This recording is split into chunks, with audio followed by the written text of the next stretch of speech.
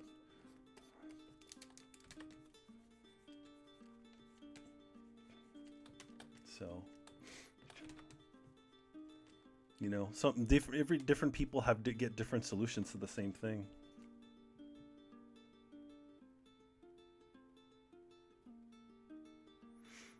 Analog, your family, the school was expensive and you couldn't afford it. Your family couldn't afford it. Yeah, man, I know that ever too well. It, you know, I had the debt to to prove my my schooling.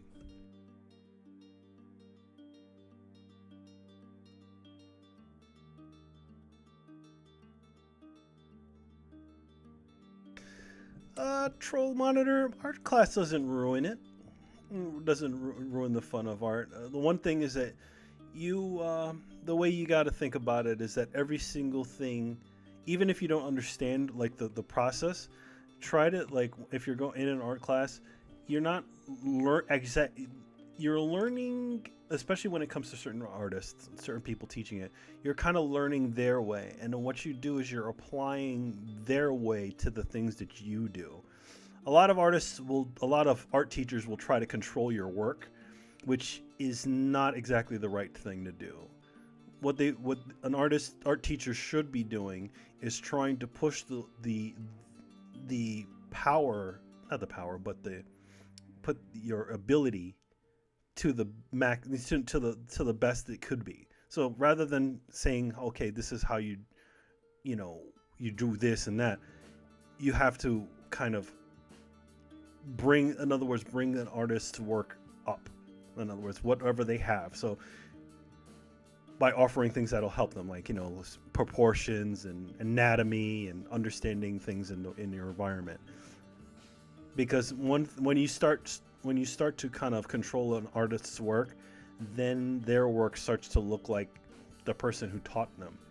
Unless that person really wants to draw like that person, it can be kind of a fight because it's like, wait, this is the way, there is like style and all kinds of stuff that kind of happen. There's ways that your body kind of just naturally draws these things.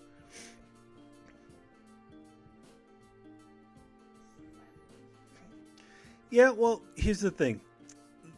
Try to, troll. One thing about it is that they kind of push you to give you, to to give you a good start. They push you without giving you a good start, right? Well, I would say about that. Yeah, because some teachers can be pretty controlling, but I will look at it as try to look at it more as a learning experience than them trying to force you. So essentially, you're learning the way they do it, the way the process that they're trying to give you to you, and then what you need to do is you kind of have to apply the knowledge that you've learned from them to the stuff that you're doing. That's at least the way I've gone through college, where a lot of teachers will just be like, "Oh yeah, this is the way you do these things, and there's no other way." Now the thing is that doesn't doing that thinking of things that way can also make people kind of feel overwhelmed. Like, oh well, now I have to draw like this guy. It's not that way. You're pretty much trying to essentially adapt the things that you've absorbed from class to your own work. What do they make you do, troll?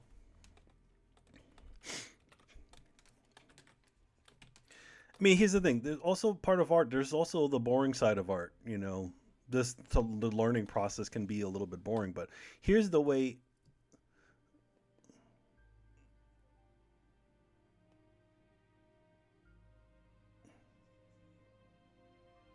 The motivation kicks in when you're alone in your room. Nobody likes to be forced to do anything, and I feel like maybe that might be what's bugging you about that sort of situation. You know.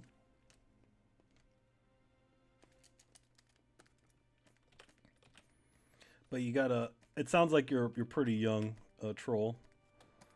And the thing is, you know, you'll find out that sometimes those things that your teachers are telling you to do, you'll end up using them later on in your life when you're drawing. That's the way I've done. That's what's happened to me, and that happened to me a few times.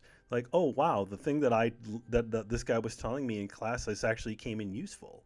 So I mean, it may seem like boring stuff, but a lot of times, especially when you're a working artist, you know, those things come in handy. Analog, have I ever thought of working for a gaming company? I would love to work for uh, a video game company. I have worked, you know, little bits here and there. I've done, promotional work for video games, and I have worked on two very, very independently small games. But no, I mean, I would love to work in the game industry. Game industry is a budding entertainment, and it kind of, you kind of there's a lot of money in gaming, but and that said, it's also incredibly difficult to get into it. For as good as for the work that for as many for the good work that I do, there's probably 20 other guys that are guys and gals out there that are way more talented than I am, and it's about making yourself viable to these people, and so that you can do the job, and you're a talent, and they see that you're talented. And one thing about video games, though, is to know about video games is that in order to get a job in general at a video game studio, for the most part, to get past HR, you kind of have to have at least 4 years of college.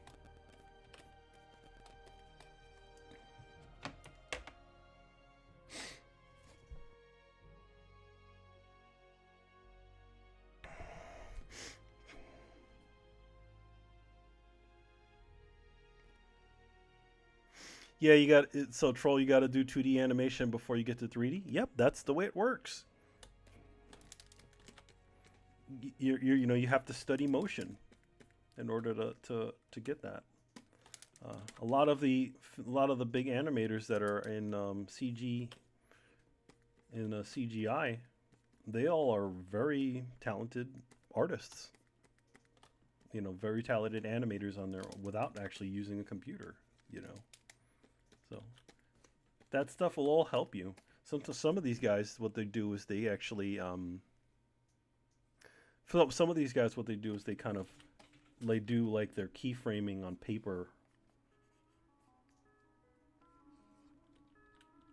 They do some of their keyframing on paper or on a thing to kind of get their posing right, and then just come from there.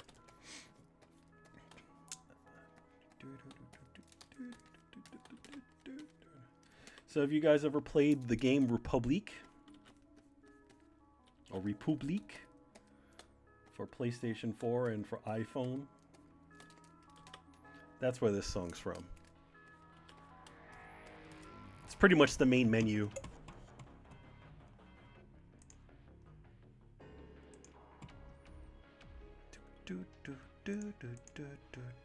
It's great music.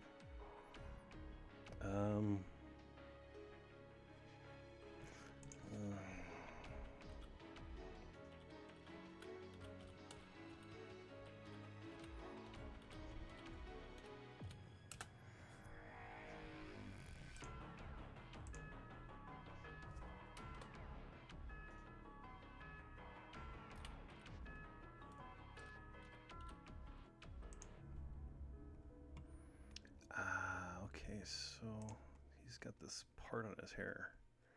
Sorry, I'm looking up a shot of Mads Mikkelsen from Death Stranding just to get his hair right. I have another monitor, so you can't see that, so I'm just kind of looking around.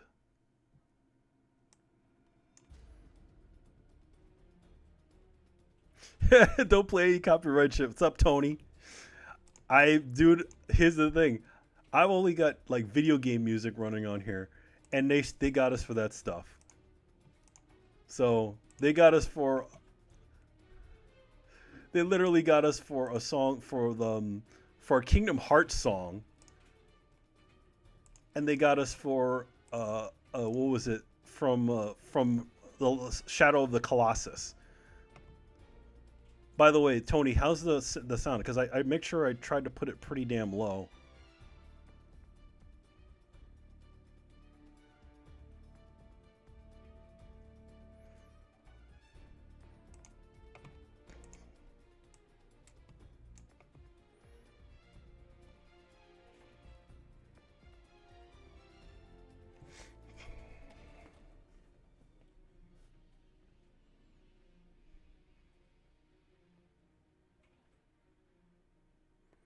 You're on the Q64.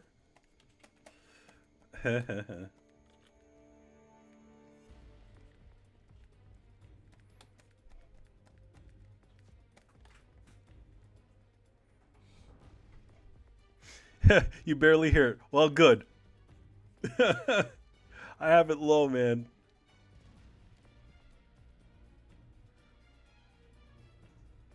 I hope it will be okay, man. It's just stupid.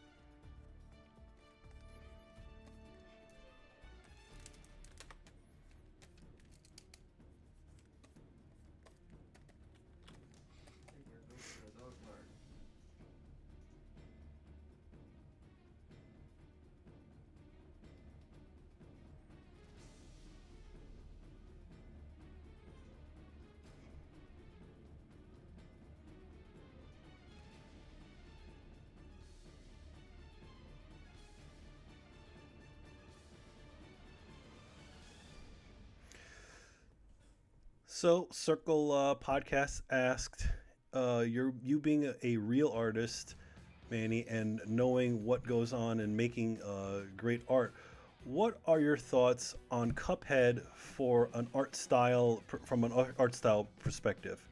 I really like the style of Cuphead, to be honest. I mean, there's not a lot of games that look like 1930s animated cartoons, and it was great to see that they kind of tapped that style. And the amazing thing is that they animated it just like they would if it was a real like an animated cartoon from the 30s. So, which means that they were animating on twos. So that's why all the animations all super smooth, twos and ones. So it's yeah, it's a great game.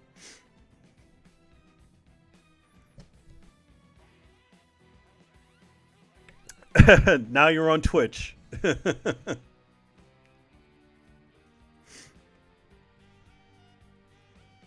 So Tony just said that we are streaming Burnout tonight. So make sure you go on for that. That will be at 11:30, right, Tony? 11:30 tonight.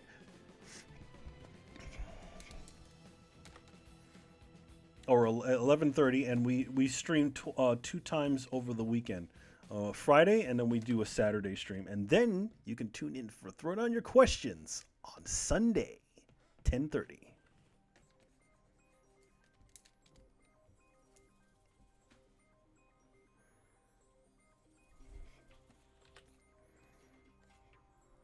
So Tony, why did you move to to uh to Twitch?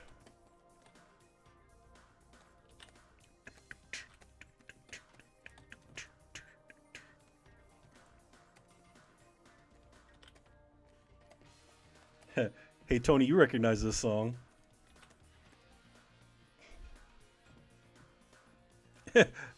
11ish. Yes, that's when our game night starts up.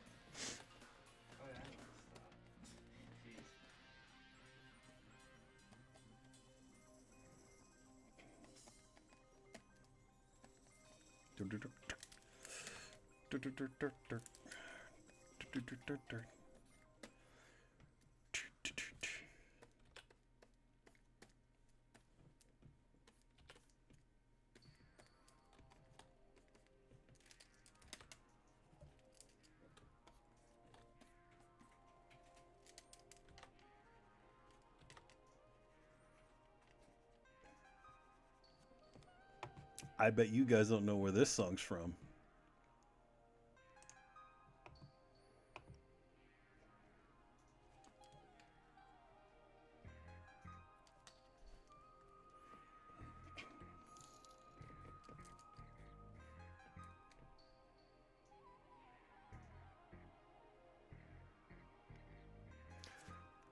Thanks, Analog, for the super chat. Awesome. Thank you so much.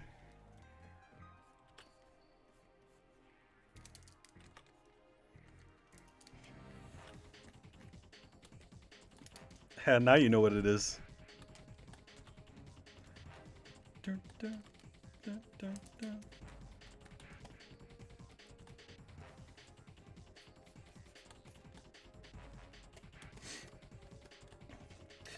So I still need to solidify the. I need to solidify the drawing on this uniform.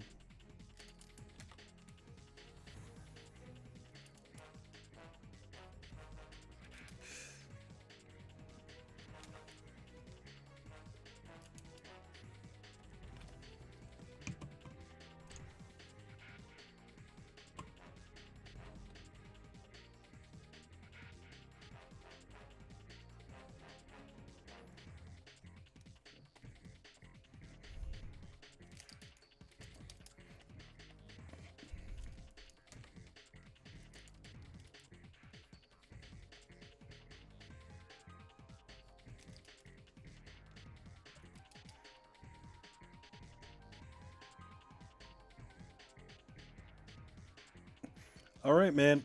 I'll talk to you later, Tony.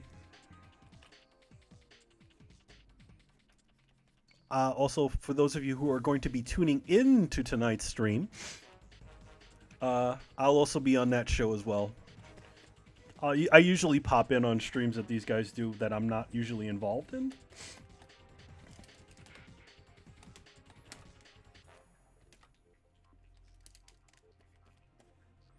Just because that's the dynamic of Throwdown. We usually like to have more than one person on a stream. Sorry, I was coughing.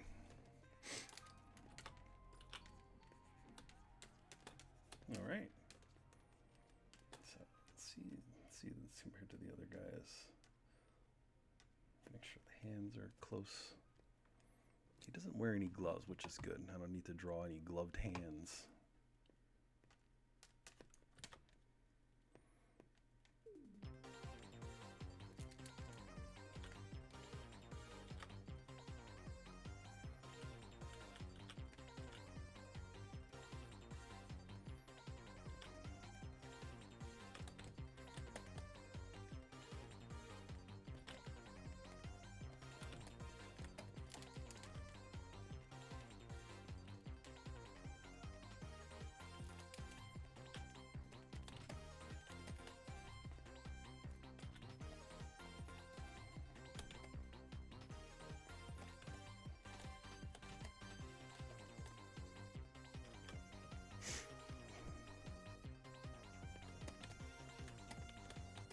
So yeah, guys, feel free to ask me any sort of questions.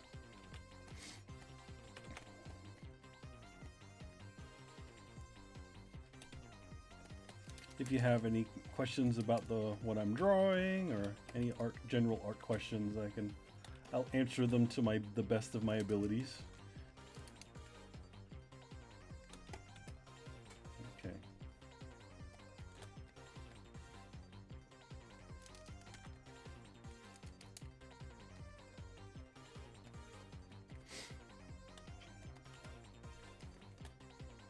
He's probably wearing some sort of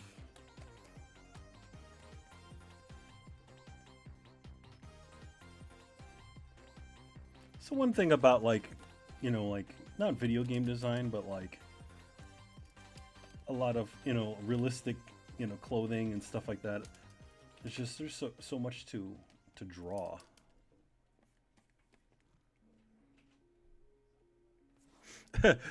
Analog asks, when do you think Death Stranding will release? I'm thinking 2020.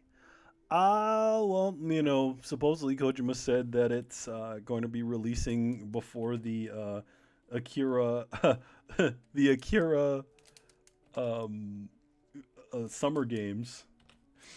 So I don't think it's going to be 2020. I think I'm hoping and I think that it'll be a little bit earlier. But 2020 would be a normal Kojima-ish time frame. Uh, usually his games, especially the later ones, they've taken maybe taken like 5 years to make. You know, but those are situations where Kojima's company, at the time was essentially making a game engine from scratch.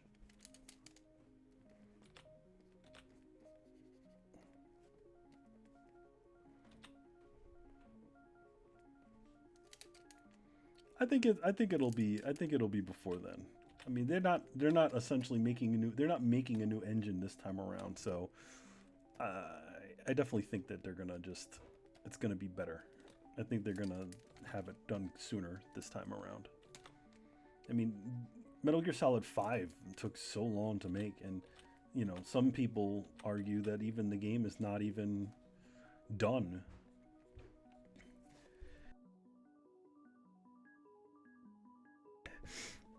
Well, who knows? We'll see. We'll see if there's another trailer or something that shows up. But to be honest, I'm not very. I'm not too. I'm okay with it being a little slow, because to me, you get it done when you get it done. If Kojima was allowed to have all have the time that he needs to make the games that he wants, it's gonna be a fun game, or it's gonna be cool.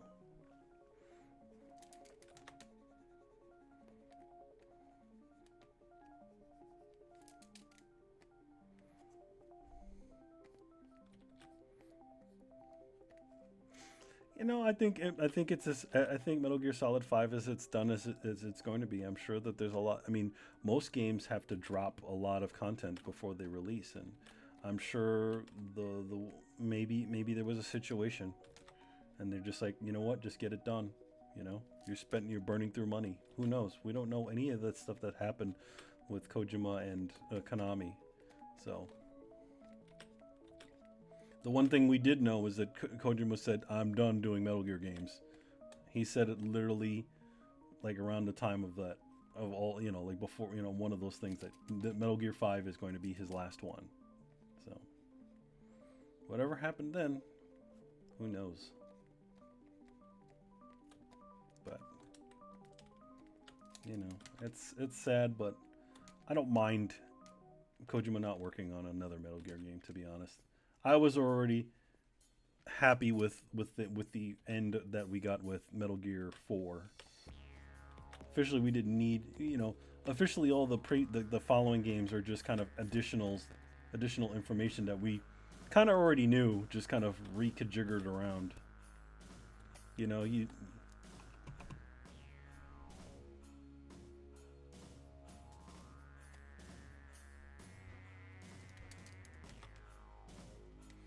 I mean, you say thing is, it's like, to be honest, it's like, what if they, what at this point in time, what if they did rush him to do it? We don't know what his situation is with Konami. We don't know any of that stuff. We're only hearing one side talking about this. I mean, here's a question you guys should ask. You really ask yourself. How is it that Hideo Kojima was able to name his other studio Kojima Productions? Just think about that for a second. There must have been some sort of talk that happened that got that to happen. Because theoretically, Konami could have just said, no, you can't call that Kojima Productions. So my theory is that whatever happened, he needed to he made some sort of deal that he could keep his name on the front of the company. But it could be that could just all be speculation. But to be honest, usually when you leave a company and you had a company, a subdivision inside of another company, usually that sort of stuff does not happen. You're not able to, if you created DreamWorks and you friggin' leave, if DreamWorks was, let's say no, let's say Hanna Barbera, let's say something like that, let's say those guys, the two guys who created Hanna Barbera, right? When MGM bought it, they bought that stuff. So when they left, they didn't take the name with them. So I feel like he might have made some sort of deal with Konami about that. They did remove Kojima from the covers, but it still said Kojima Productions inside of the game. So who knows? We don't know what happened, and I'm sure Kojima and them will not talk about it. I'm sure there's a huge gag order on all the events that went behind the scenes.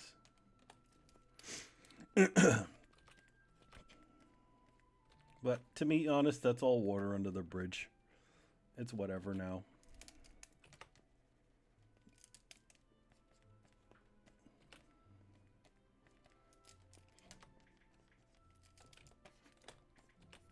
To be honest, I'm good to move on, And if Kojima's obviously moved on too, to bigger and better things. For years, he's said, if you want me to make other games, tell Konami that you want me to make other games. So he's been wanting to do something not Metal Gear related for years. And to be honest, as a creative person, I can understand that sort of stuff. There's only so many times that you can reinvent the wheel until you just say, you know what, I am done. So, and that's what he did with every single game in the series. He kind of reinvented the wheel of what the game was. Metal Gear, Metal Gear 1 and 2 and 3 are pretty close, but they all have different things.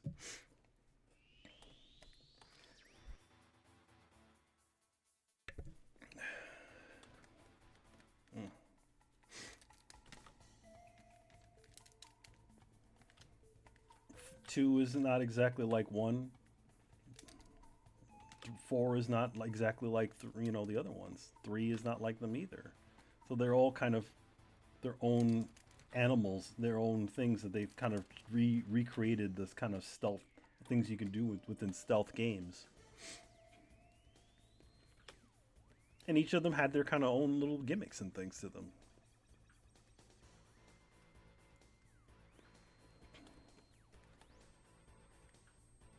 I mean, you could do 1 to 4, and I would say that's a fine thing. But again, like any other franchise out there, you're gonna any studio is gonna keep keep playing that card until it doesn't make any more money anymore. You know, the biggest one thing about all this is just like there's just so much that goes into making these games, and it's just like they want to keep going with them.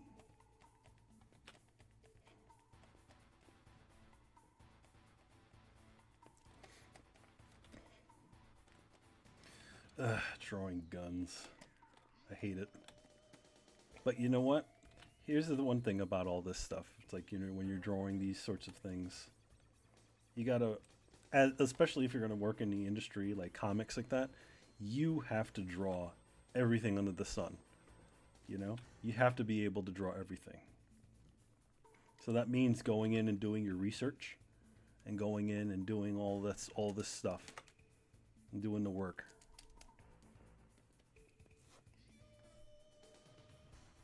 Did I ever play Snatcher on Sega CD? Yes, I have. But I never got it. I never owned the game, unfortunately.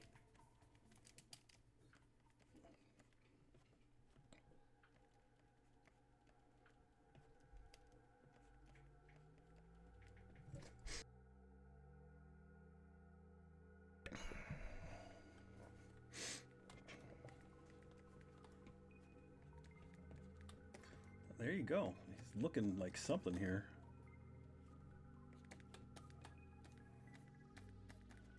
Let's see what he looks like compared to our other friends here.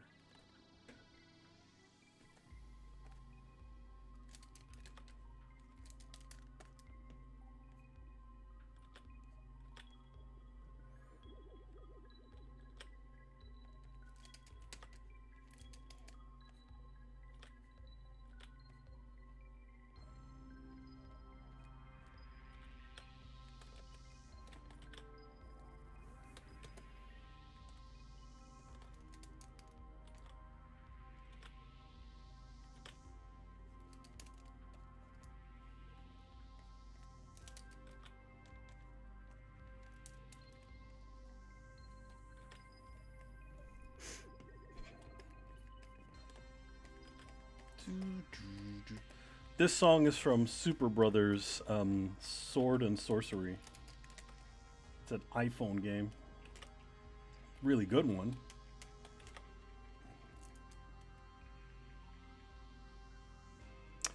I use Paint Tool Psi. That's what the program I'm using right now. You can't see it because the tops and the bottoms of the image are a little bit cropped off, but yeah. What is this thing full screen? I should full screen this thing, shouldn't I? There you go. It's a little more. Let's just look at the stream window. Oh, so that's what it was before. You're getting a little view of my desktop.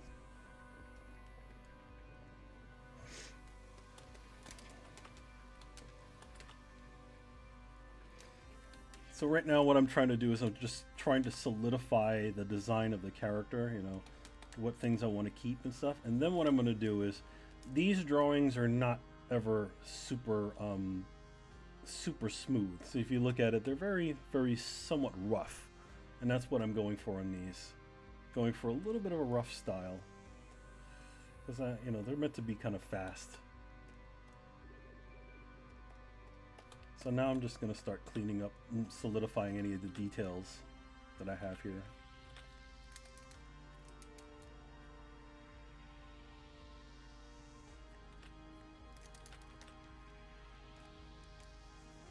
I usually would not suggest doing this. I would say, you know, do all your drawing and then, you know, maybe do an ink or color pass, you know, ink pass on top of it. But, you know, that's just the way I feel like working right now.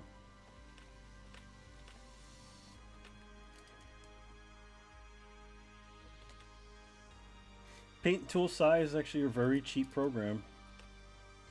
It's a simple, nice program. You can get some really nice, I'll show you some of this stuff here. You can get some nice blending to happen. You can get a really nice painterly look to stuff. See?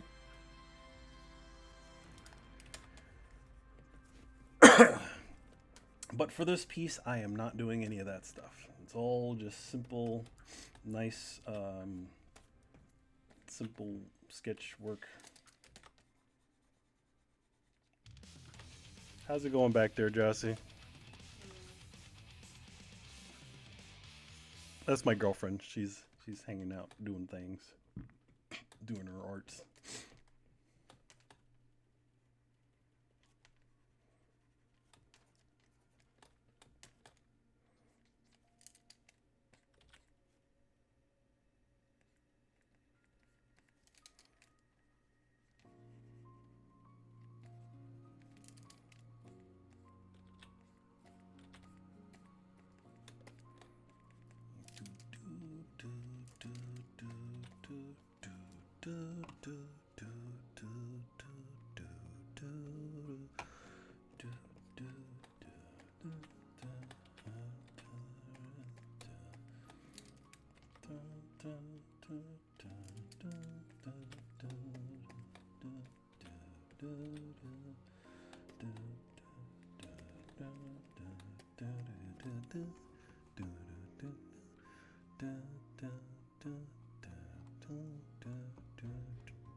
already looking pretty good, in my opinion.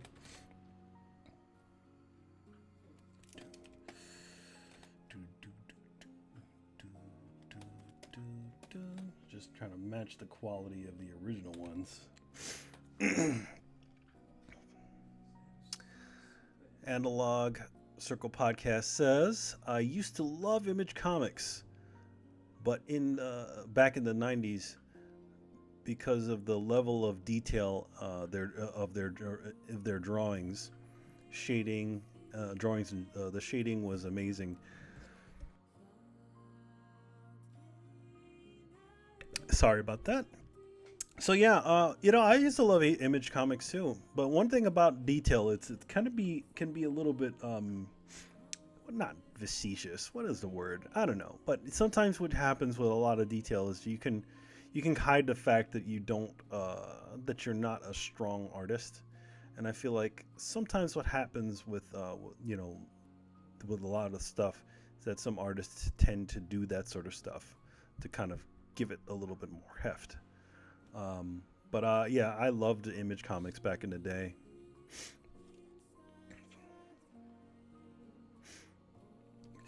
It was it had the energy of, I feel like that's really kind of connects to younger people at the time. I got all caught up in it too, you know.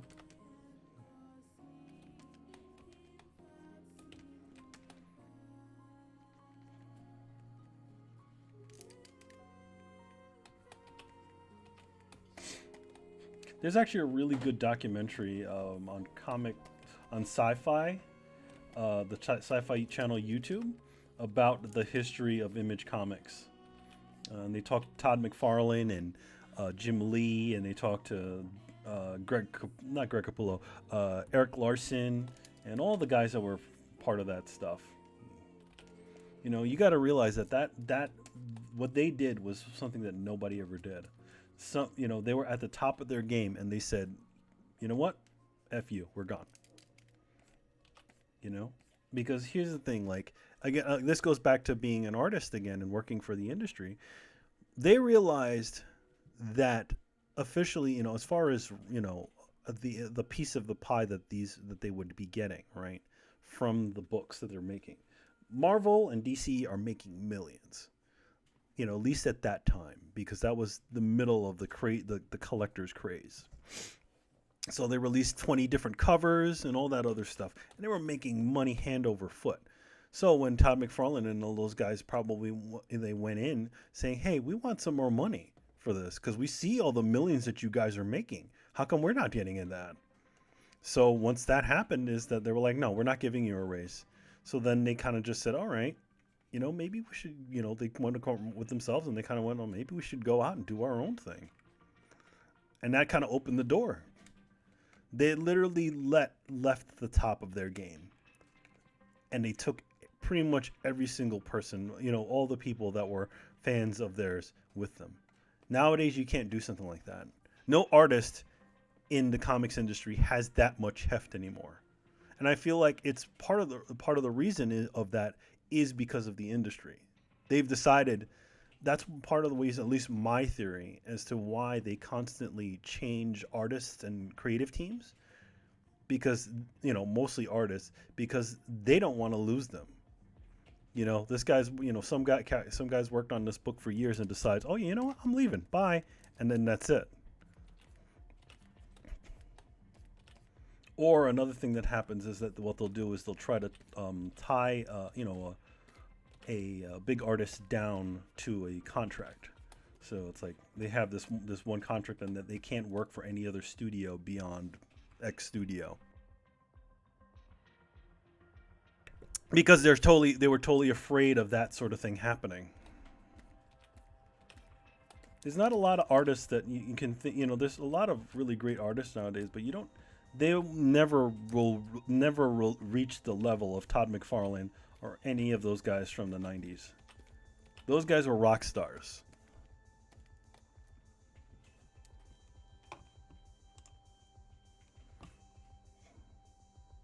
And unfortunately, there's not really any sort of rock stars in the comic industry. It's they've all kind of settled down. But then again, comics aren't making any money. Making a lot of money these days.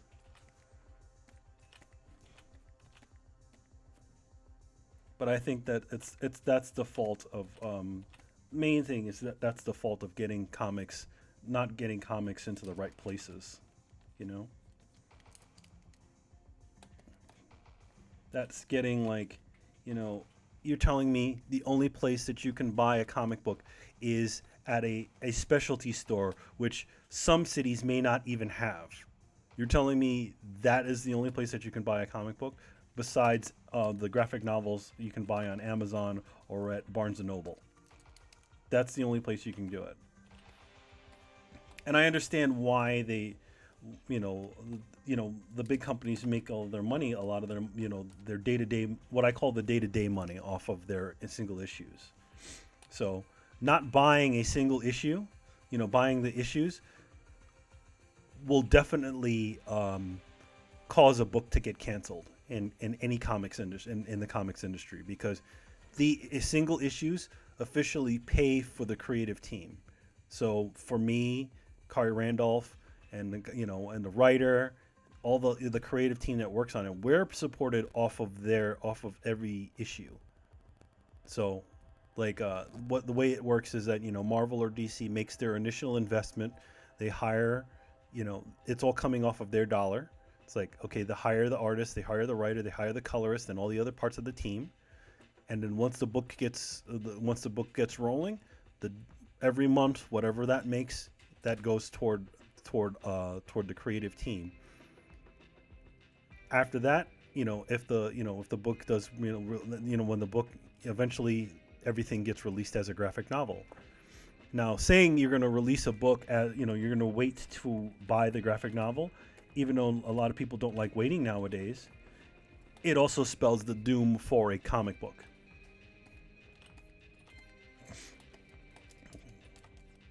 If they can't reach those numbers, they can't keep those things, keep the books out there. And that's just what it is, plain and simple.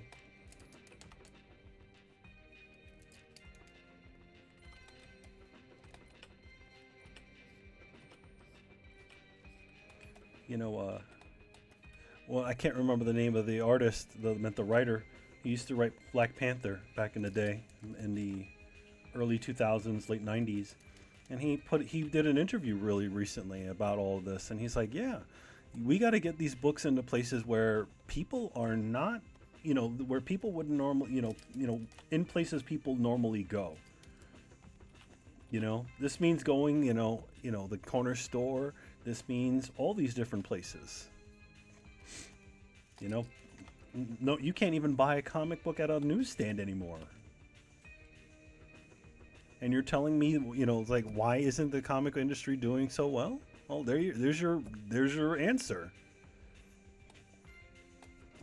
You can buy a lot of comic books online, but if you look at the pricing for these things, they're not even competitive. Like, they can't be competitive because of because of they can't even compete against an iPhone game. An iPhone game costs 99 cents. Buying an issue of Superman costs, $3.99. You can only buy a few books for that amount of money. You're already spending like $20. So why wouldn't you want to just why don't you lower the prices? And then once you do that, more people will be, cool about buying these things. Like you see how people buy iPhone games. They buy them like water because there's nothing behind it. And then those games, you wonder how those games are making millions because it's a dollar is mostly nothing to a person nowadays. You can blow a dollar, or stick of gum or something like that, and that's it. So what if every single comic would cost $1? For $20, you could get 20 comics, and people wouldn't even think twice about paying that money. But that's all on the comics industry trying to figure out ways that they can do that.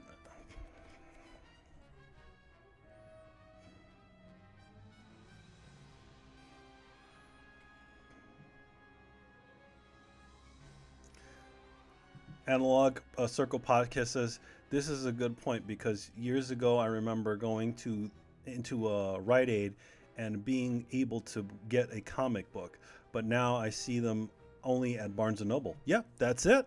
That's all you're seeing it at. That's the only store that I mean. There's not really any bookstores out right around now, which is even crazier.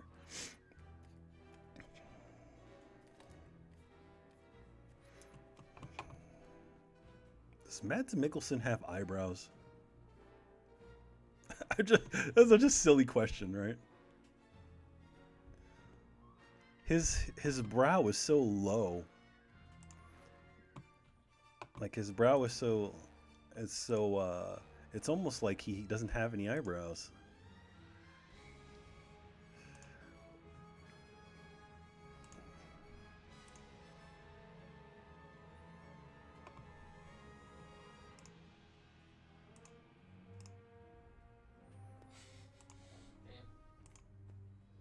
Oh yeah, I see. He's got like really low eyebrows. They're kind of straight.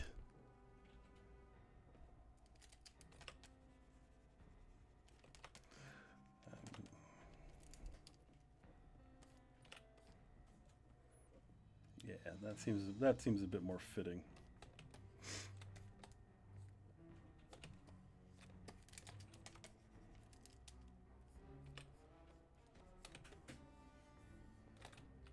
I'm gonna give him a smirk to the side like that. He's got like that twisted smile.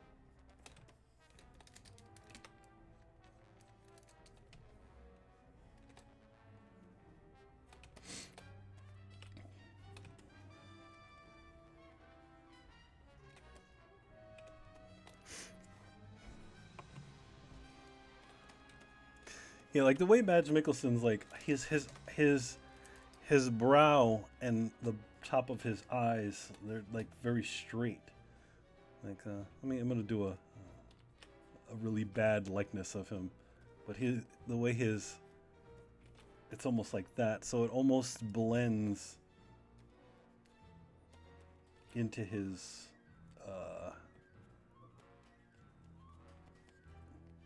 like it almost blends into the shadow of his forehead, which is interesting.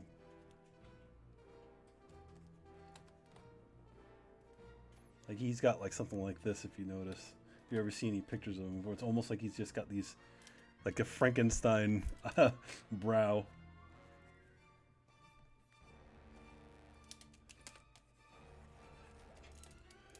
But again, I'm not worried about likenesses in this situation. More, I'm looking for some uniting factors that kind of, he's kind of got a thinner face. He's also got these really great like lines around his eyes there.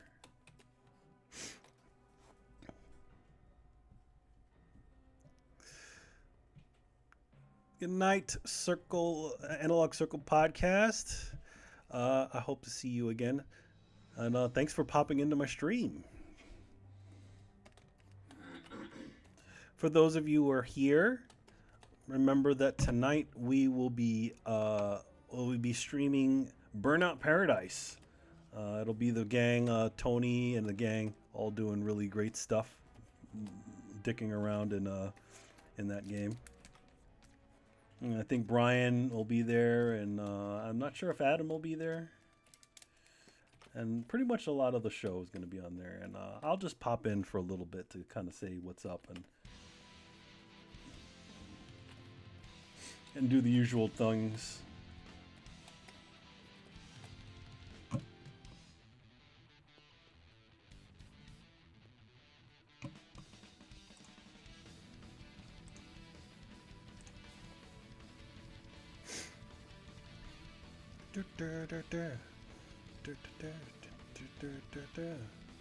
Got 6 people watching. Hello guys, how you doing? On YouTube.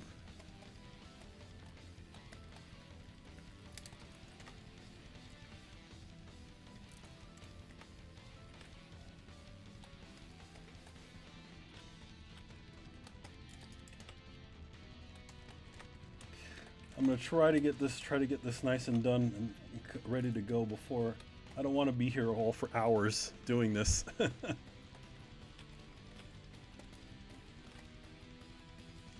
I don't even know how long we've been on.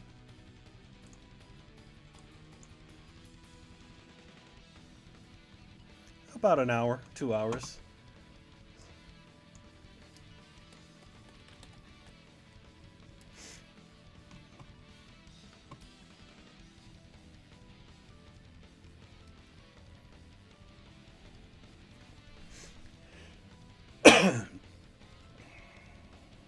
Sorry about that. I blew out your eardrums on that with that one.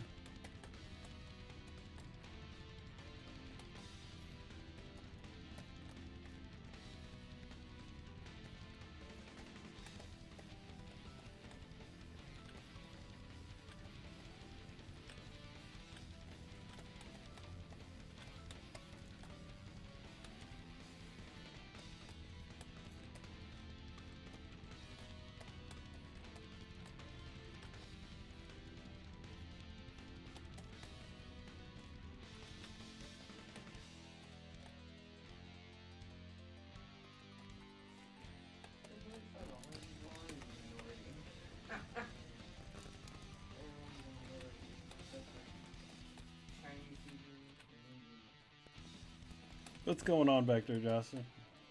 This podcast, watching the Joe Rogan podcast, and someone mentions that, like, yeah, in the future, white people are going to be the minority. What are you talking about? It's already happened. The only people, everyone's a minority. Like Chinese people. Well, If you think about this from, like, a global standpoint. well, yeah, Chinese. Yeah, there's more Chinese people. There's Indians. Chinese and there's more Chinese and Indian people on this planet than there are any other race of people. Yeah. And like even if you go to like New York, like white people are already the minority because there's got so many different freaking like cultures in New York, like or any other urban area. So I don't know. That's weird. It's an interesting thing to say about that sort of stuff. It's like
he begins the game at the end, he's so distraught over what happened to his family that the only answer he could think of was just jumping off a cliff, you know, because he's bothered.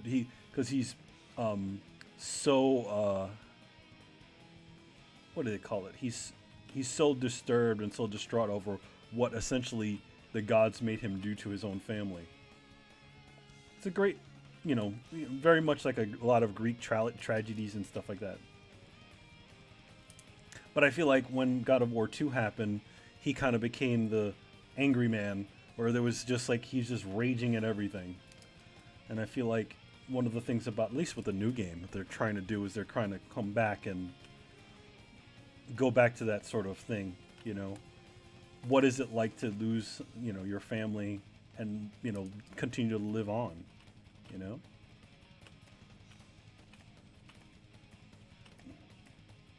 But I know people are a little bit wary about it. People calling it Dad of War and all that silly stuff.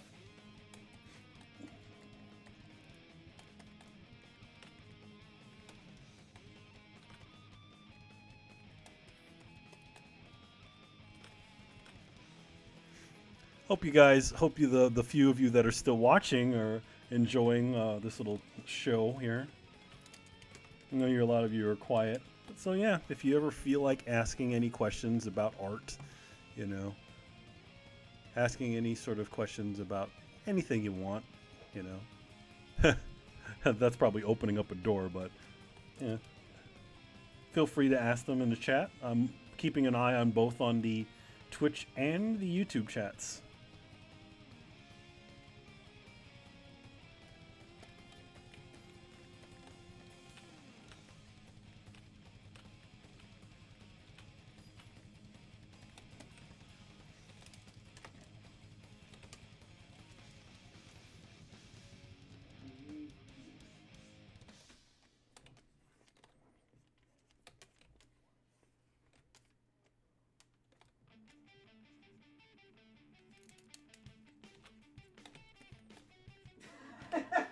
Damn, he died from the common flu.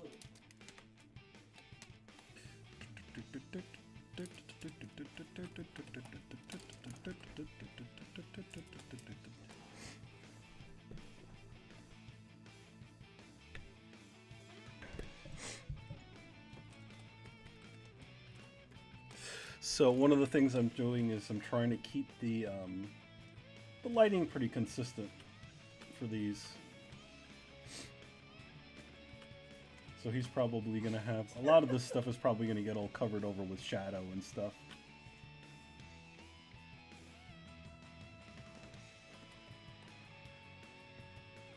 Right now I'm just taking time and drawing some of these little shadow things.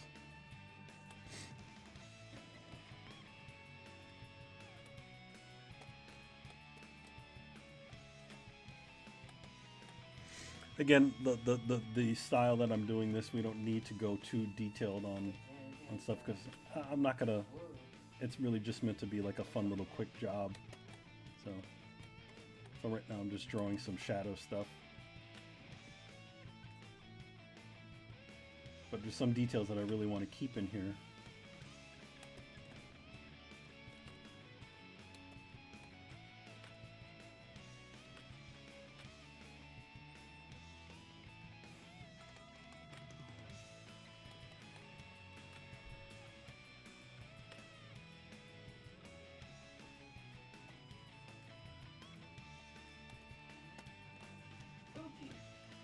What's up, dear?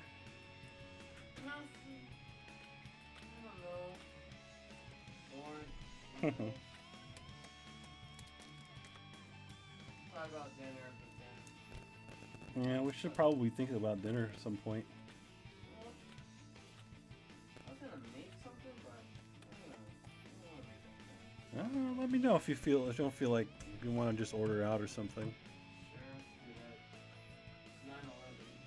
Huh. So you better order something before it gets too late. What you feeling like? I don't know. I can't eat much. Well, I'll probably just have a salad or some pussy shit.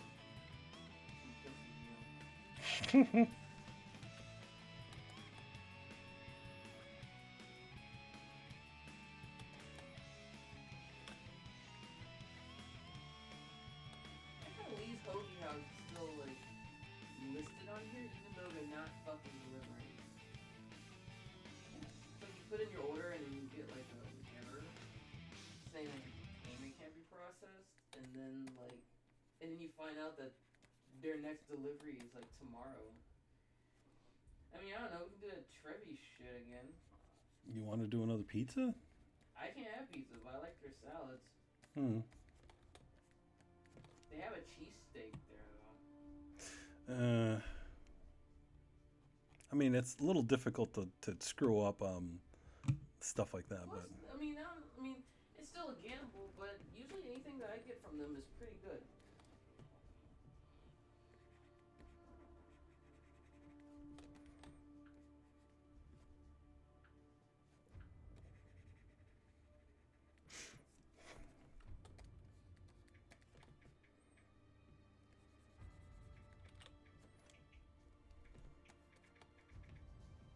We should probably think about like tomorrow what time we're gonna see a movie. yeah, I gotta send the guys a thing. Did you want a cheesesteak from this place? Cheesesteak? No. Do they have cheese calzones though? Remember yesterday? Oh. The other day, they had fettuccine alfredo. Feels a little heavy. Seems a little heavy to me. I remember you used to love that. I do love them. I still do, but I just the thing about it is that it's just so heavy sometimes, and I don't feel like being gorged, like feeling gorged. Actually, I think your appetite changed. no. Ooh, damn. Okay. Well, let's see. Yeah. Metal Gear Solid 4. That's what's playing right now. You can get another pizza. I'm not feeling pizza. You're not? I'm not feeling pizza. You can get a pepperoni pizza cheesesteak. Can we just get a plain cheesesteak out of them? Oh, that of this place? Yeah. I could have sworn I saw it. Come on. Yeah, cheesesteak. 8 ounces of steak served on the long Italian roll with your choice of cheese.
With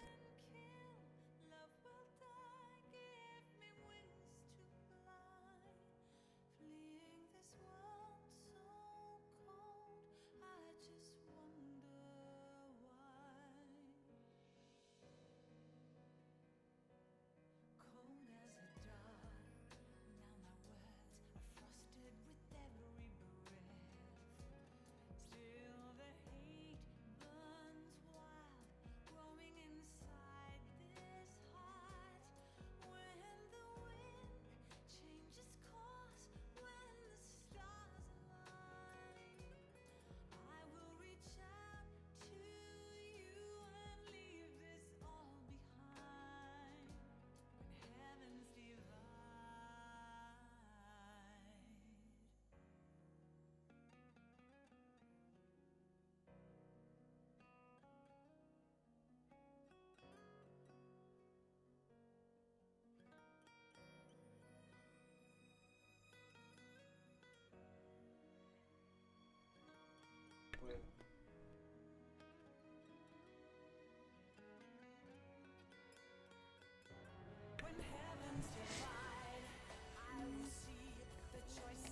within my hands.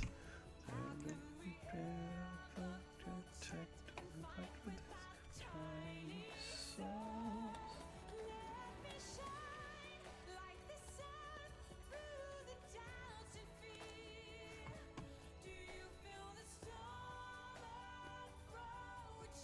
The end draws near. I can come to softly lay me down.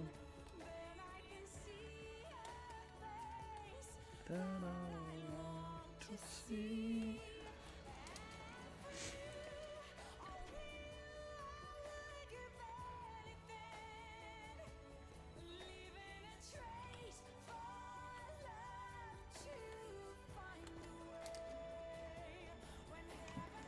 What color is Mads Mikkelsen's outfit in this?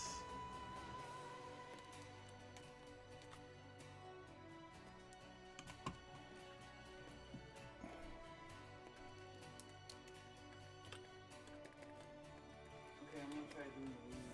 I think I may have nailed the problem.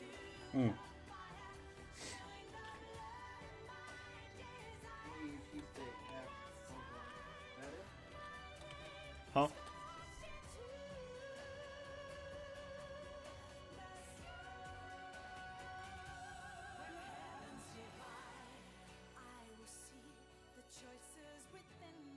Hands. Protect tiny soul.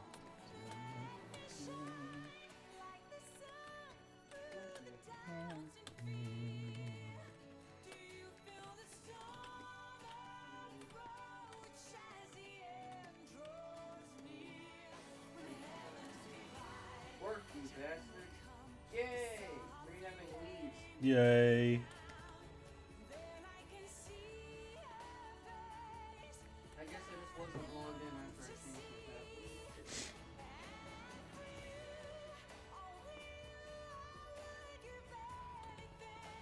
No. What's up, dear?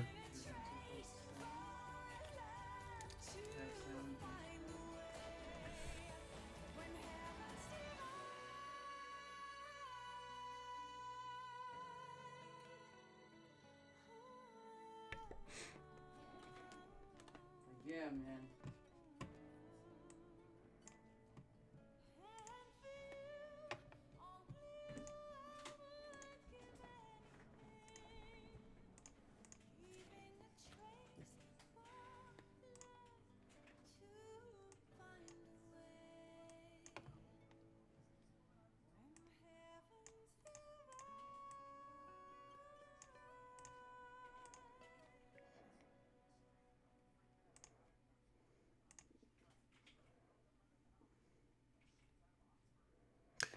What's up, folks? How's it going? It's been a little quiet in here.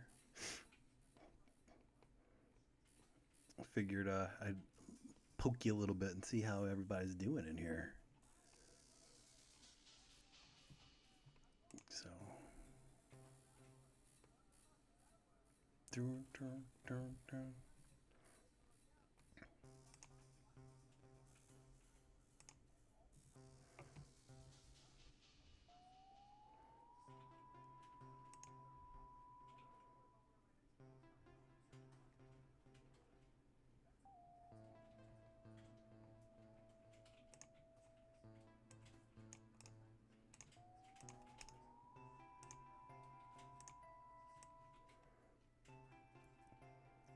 What's up, Troll Monitor? Welcome back.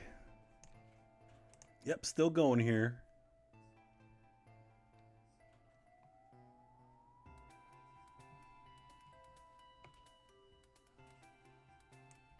Spooky.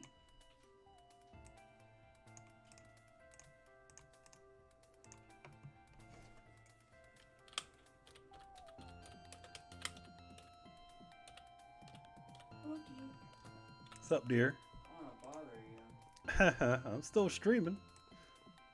But you're still here. I'm still here. We're gonna be physically. We'll be one. We'll be all the same.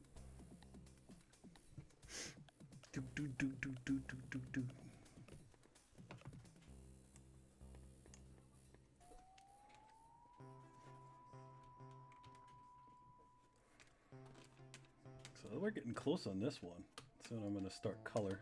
Just trying to clean up all the lines a little bit to a point. I'm not too worried if you notice a lot of these are just very simple drawings. Just cleaning up the edges and giving it a good enough job.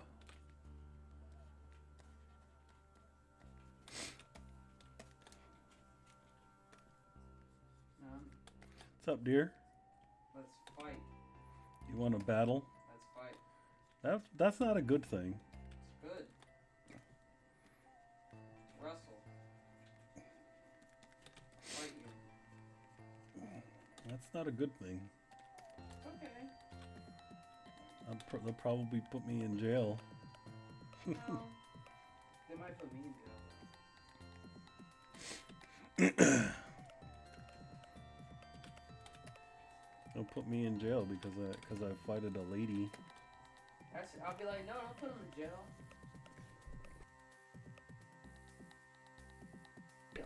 jail. No.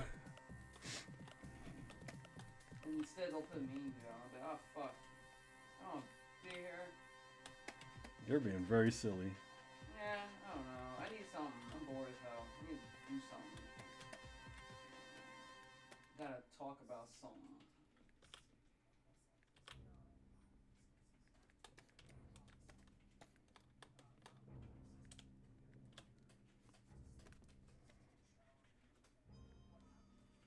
Doo doo.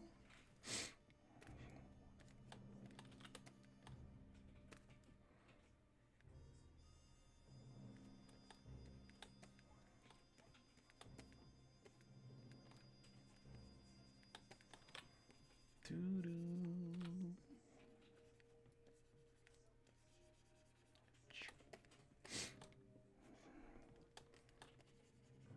Doo doo doo doo. Do do do do do do do.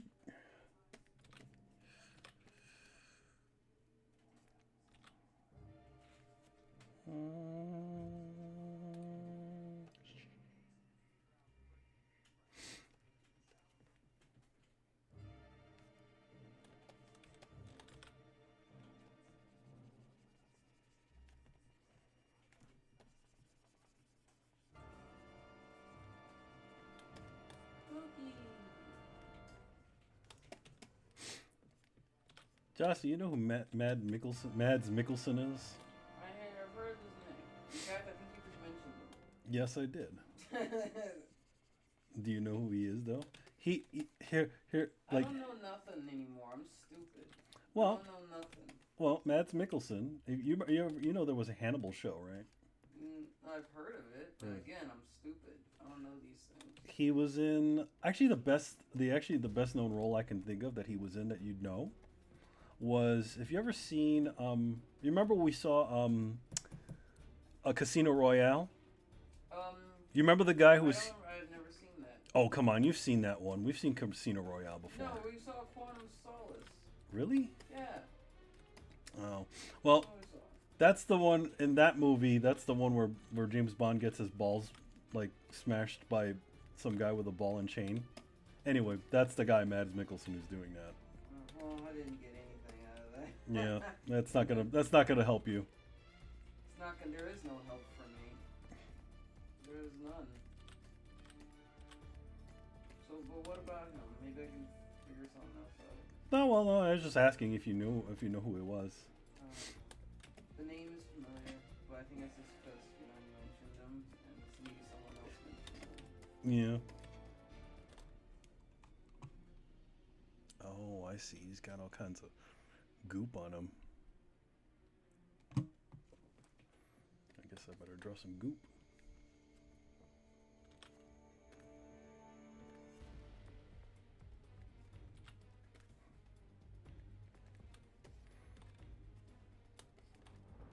Look. Food is on it. Well, that means being will be on my excited. I am very excited. You're like, no, I'm hungry. Give it.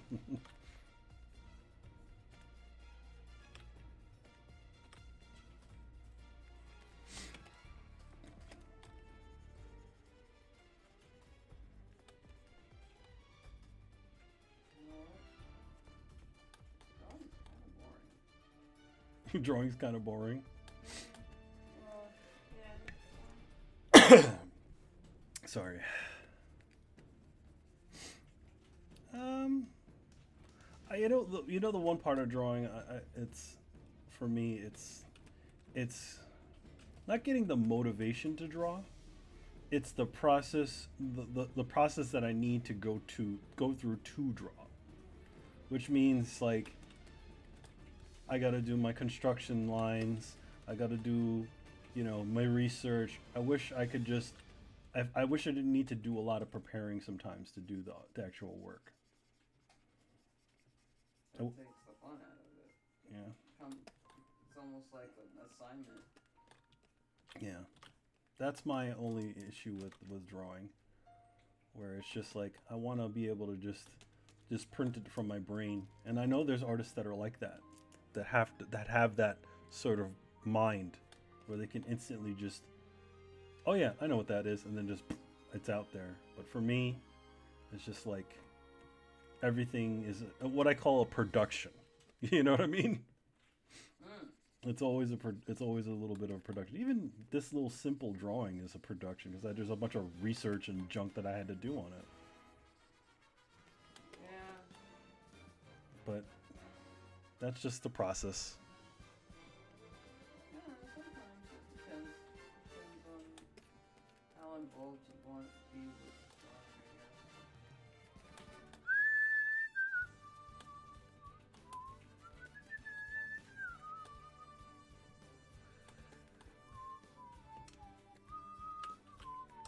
Like me, I'll just find something and be like, I'm gonna draw that, and then I draw it, and that's about it.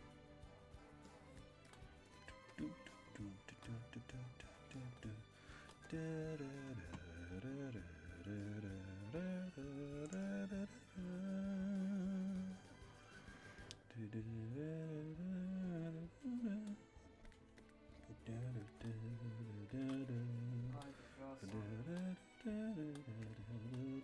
but I don't know nothing. Yeah, I am drawing.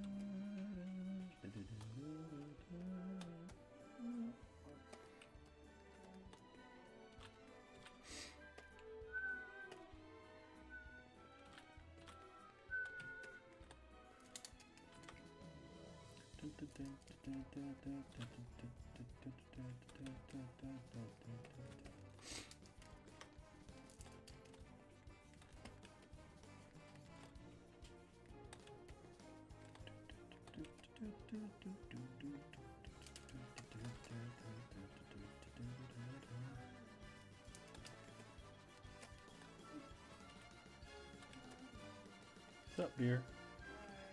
Hi, hello there.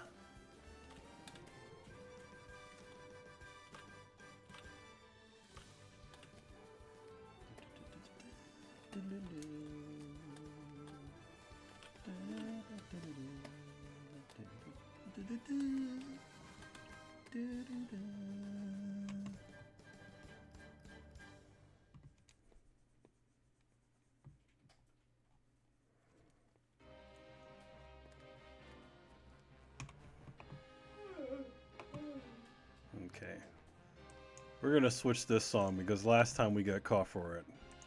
You should make a playlist with songs that are like that you can play. I'd love to listen to this song, but fuck it, whatever. This is an awesome song. Copyright.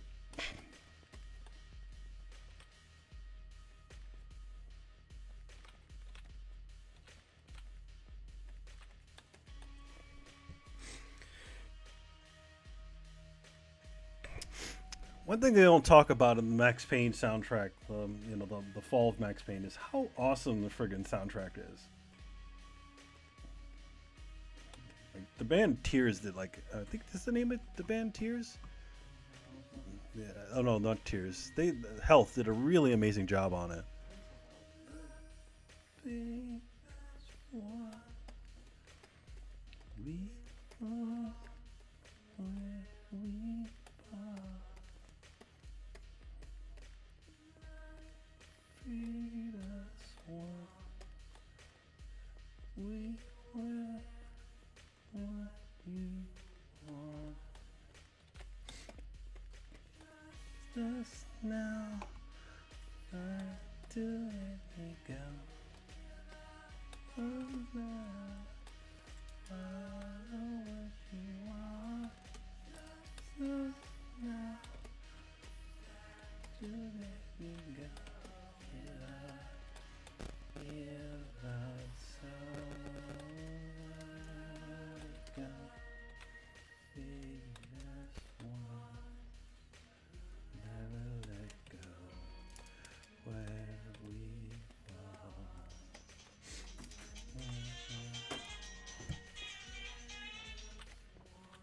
Hello? Where you Building thought E, it should be like, you want.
You never let go. Not to let you go, let go.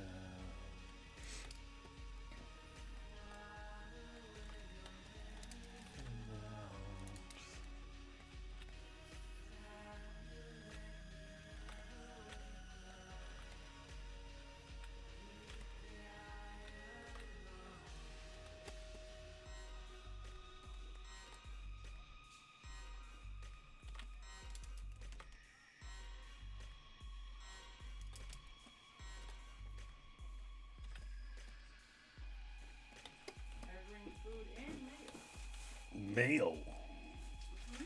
What do we get?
One thing about, I know everybody hates Mighty Number 9, but I think the soundtrack's really great.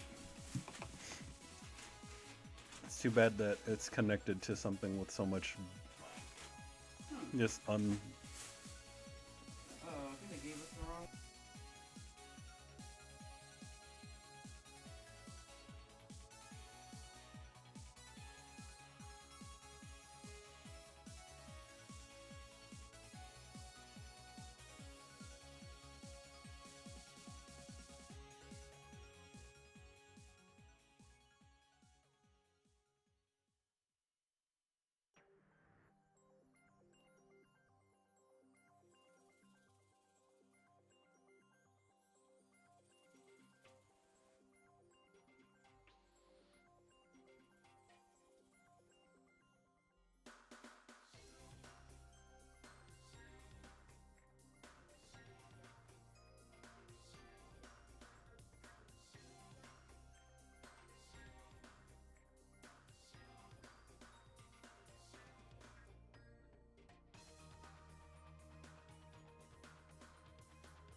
It,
Hello.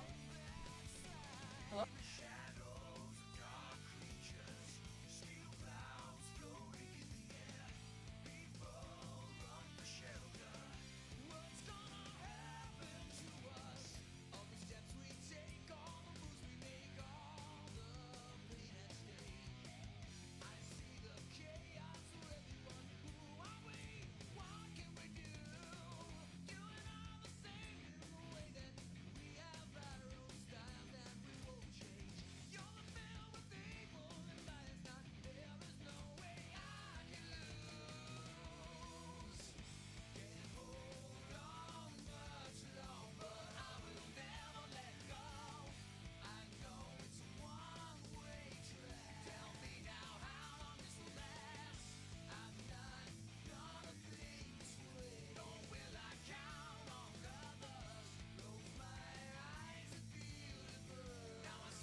sup, Jay Gaiman. So let's see. Let me what you said. Just bought a Horn 1060 plus. What pad are you using? Right now I'm using a Cintiq. Uh, yeah, but the Hoenn or whatever Hewen is actually I hear it's a pretty decent brand.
You. So yeah, that tablet's actually a really good tablet from what I hear. Let me check up on it. I think if it's the one that I think you're talking about, I've heard some good things about it. So let's look. Let us look. I'm doing some research. Yeah.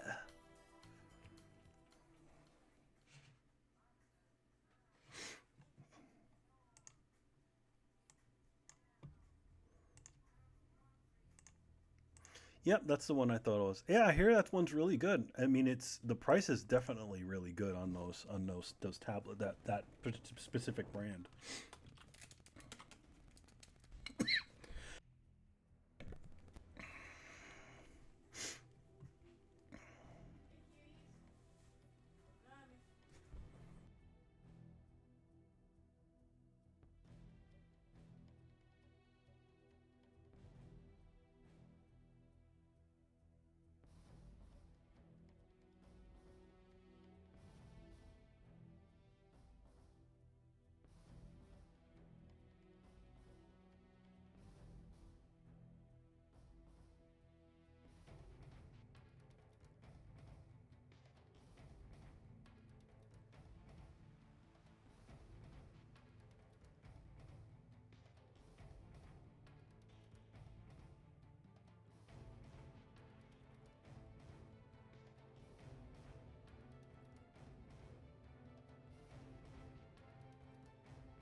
Hmm.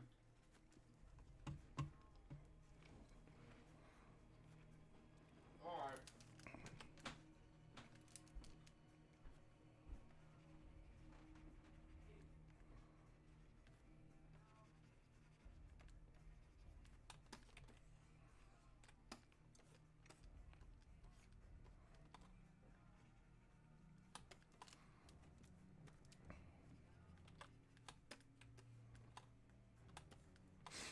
That doesn't look like. Here you So go.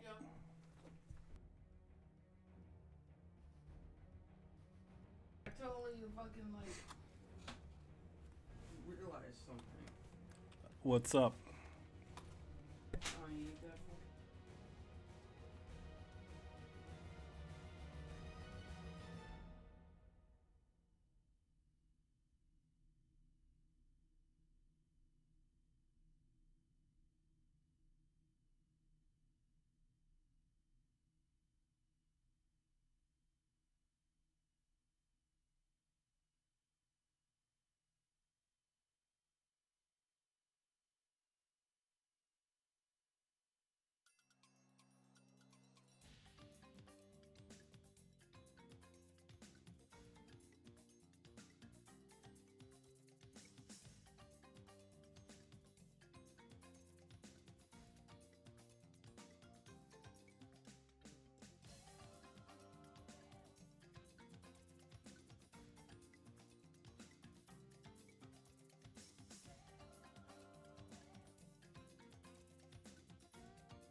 So what's up, people? How's it going?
Yeah, that was like the most recently made.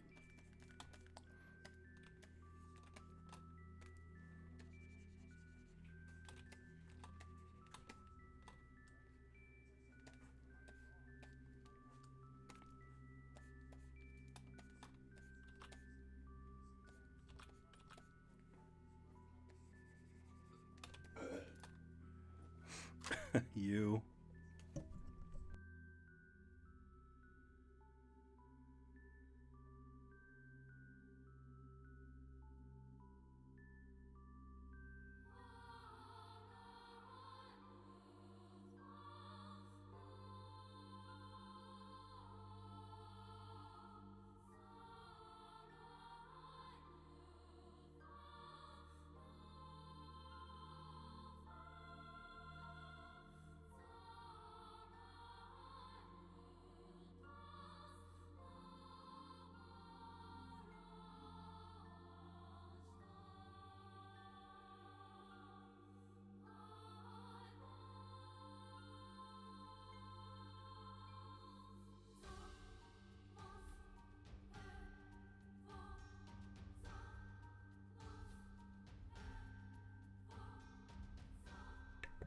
Sup, sup, Juan? How you doing?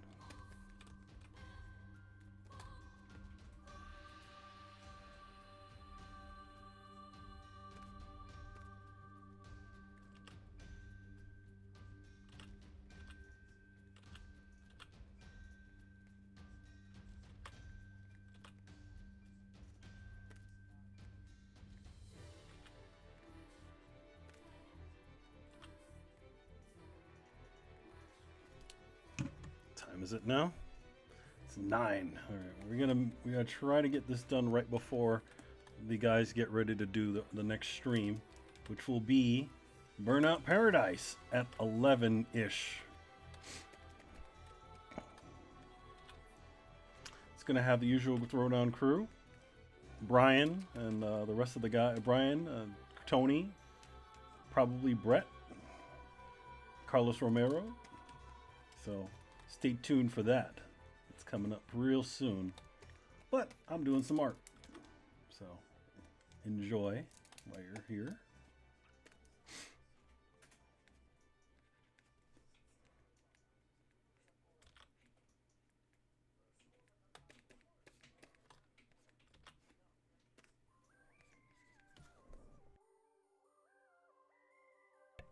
Uh, yes, I have a Clip Studio. I use it on a couple of things.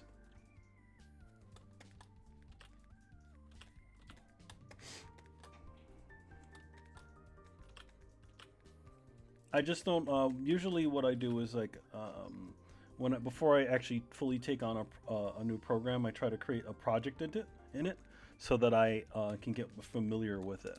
So it's probably the reason why I haven't fully moved over to there is because this program is Psy is a little bit, it's nice and quick, and I know it's simple. Sometimes, especially when you're working with new programs like I'm going to say Clip Studio. it just finding out where things are and looking at just all the menus and just I have to go in there and specifically do look for that to do that like a project or something like that so that I can get familiar with it. But yeah, I have used it for something like if you've seen the BioShock images that I did not long ago, those were all drawn in Clip Studio. Clip Studio.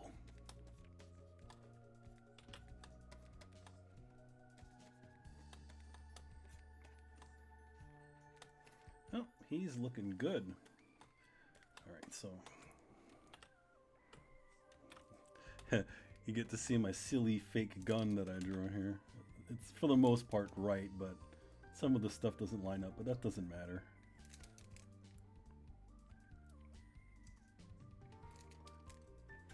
I'm not with these characters, we're not going for full on, accuracy. It just has to be close enough.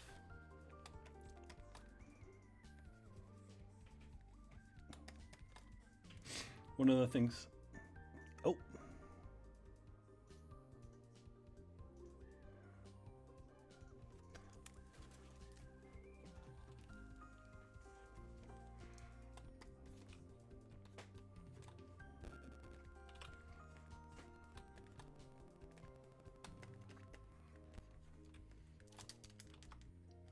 That guy's 51 years old. Shit.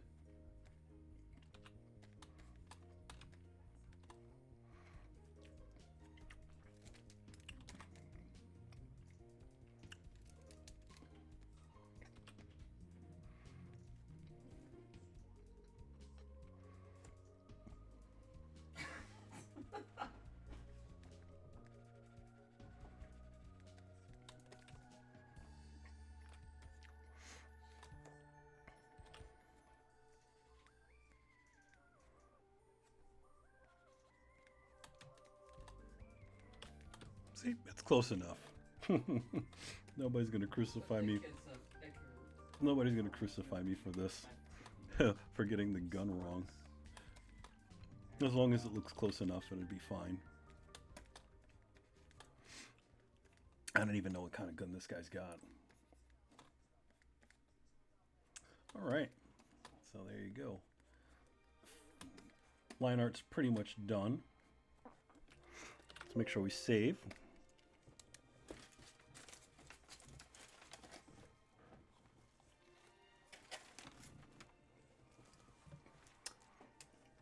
Well, I am not going to play this song because it's a pretty depressing song.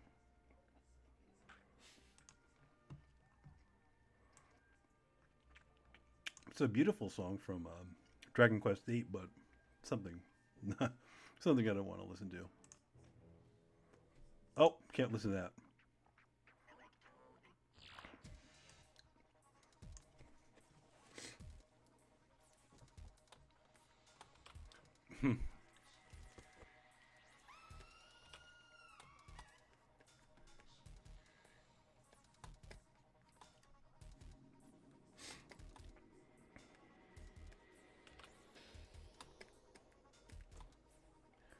All right.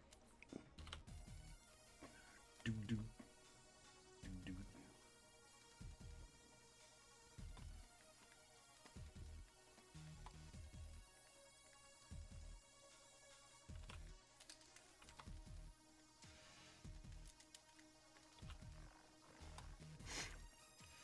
One. Let's see what you said. Oh, nice. It is very small and optimized to run smooth. So I can see why a lot of artists stick with it. Yeah, it's at least for me. I stick with it because it's something familiar. I've been using it for quite a while, but yeah, it's a nice little program. But there's a lot of issues with it. I still need to update it. So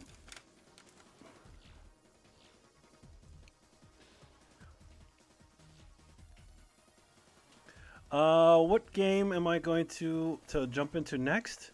The next thing I guess I'm doing is, um,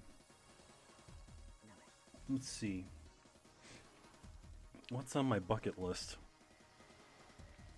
I guess God of War and like maybe Spider-Man, maybe those two. That's about it. That's only and whatever kind of comes along. I haven't um, seen anything that's like stricken my interest as of yet. If, you know, I don't know. I don't. I'm not a. I'm not like a first-person shooter fan or anything like that. So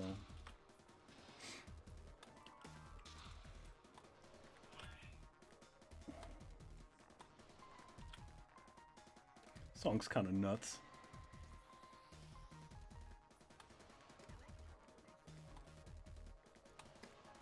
There we go.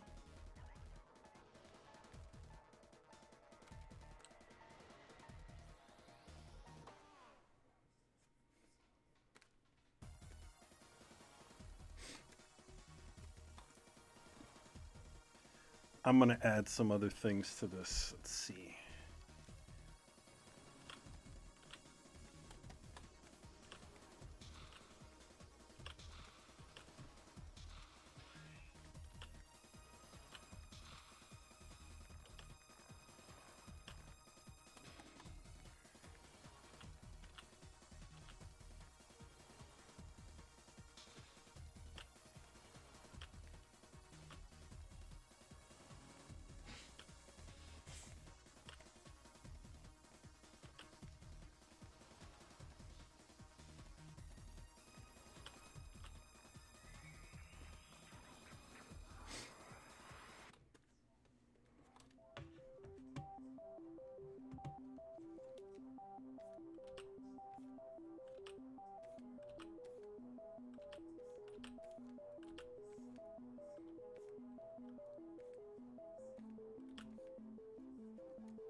How many soldiers did Mads Mikkelsen have in the? Oh, he had 4.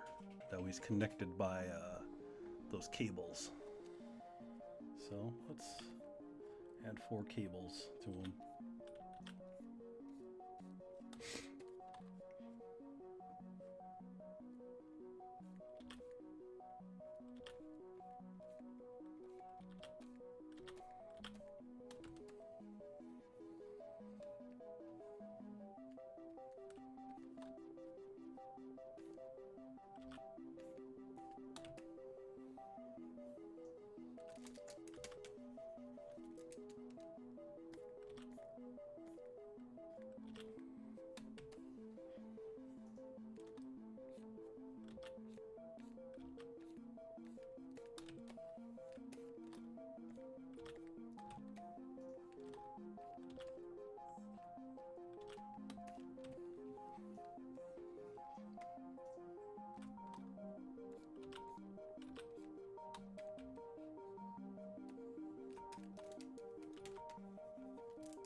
I put this thing onto a separate layer because I just don't want to interrupt the drawing that I did underneath.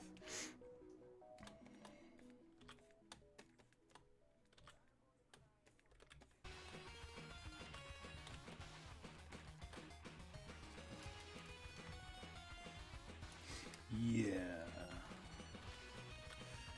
Watch this song get a copyright strike.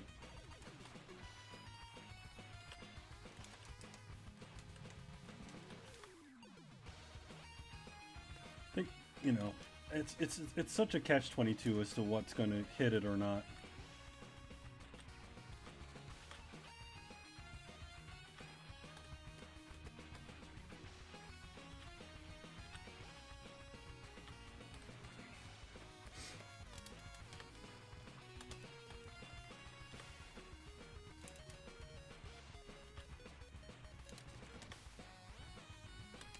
So how we doing, guys?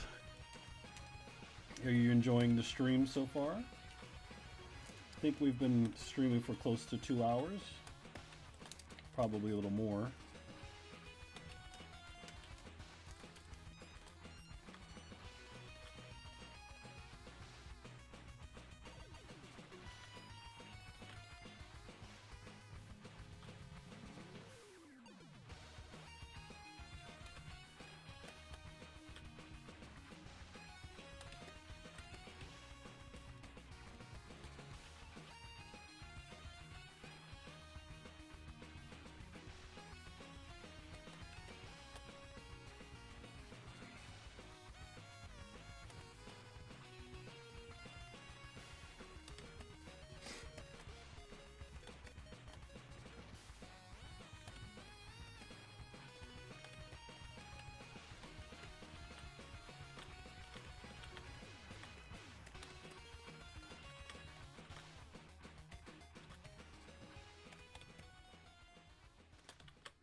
That's all I got.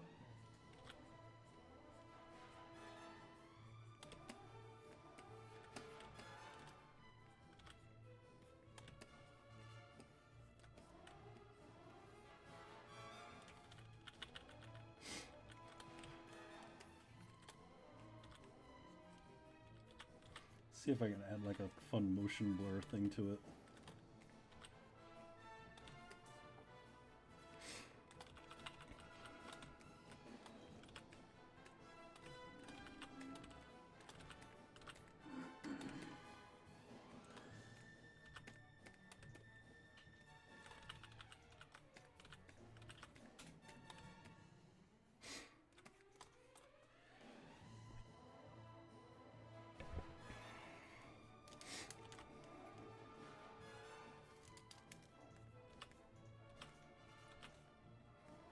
It's funny, we know Mads Mikkelsen is in the game, but we haven't heard him talk yet.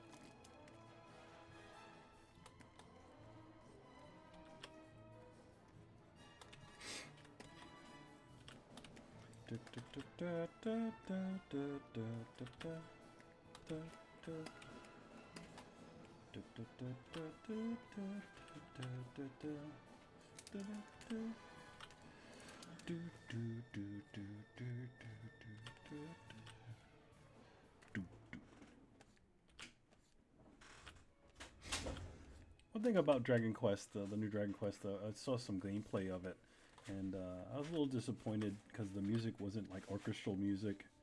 It was kind of the old usual, like, like kind of synthy music. I think they did a really nice job with this one, where they did a nice version of all the songs, like a nice orchestral version.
In the Death Stranding trailer, he's standing in water, but I didn't feel like drawing him in waist high water. I mean, not knee high water. So I decided I'm gonna give the indication of water underneath him.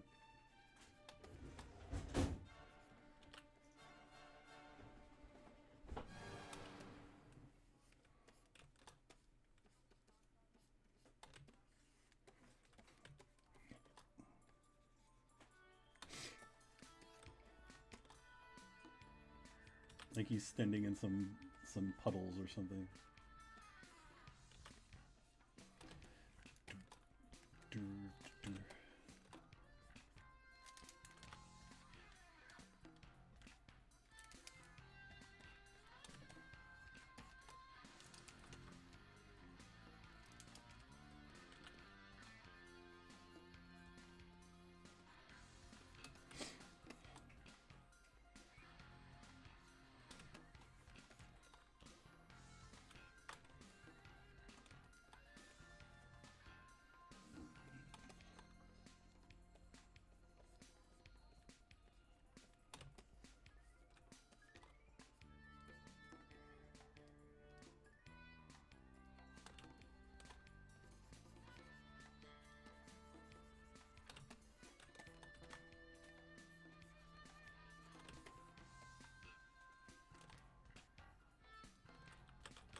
can see, I'm having a little trouble with this.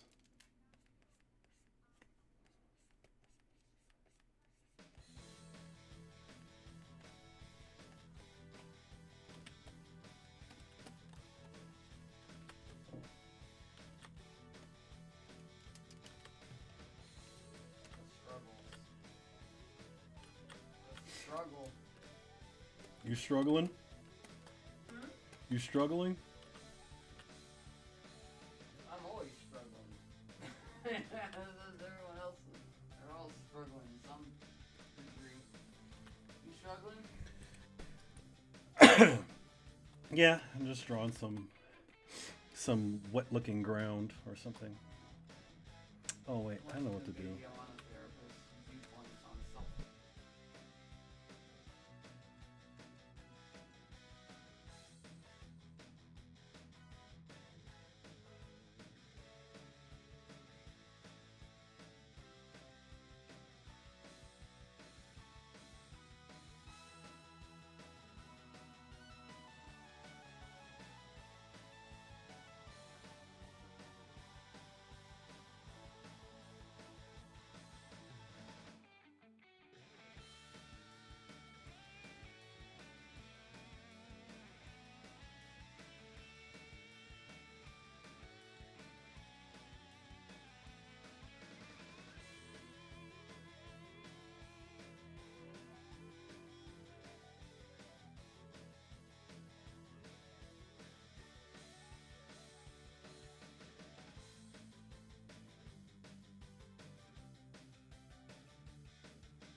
Now we're going to open up one of the previous ones. We're just going to pull the color off of it.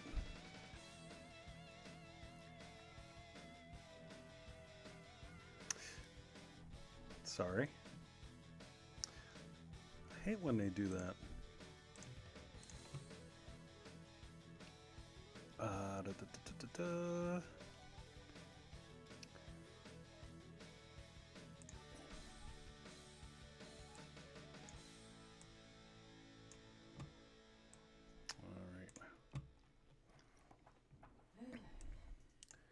Here's the color version of this one. Oh, no.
Getting there.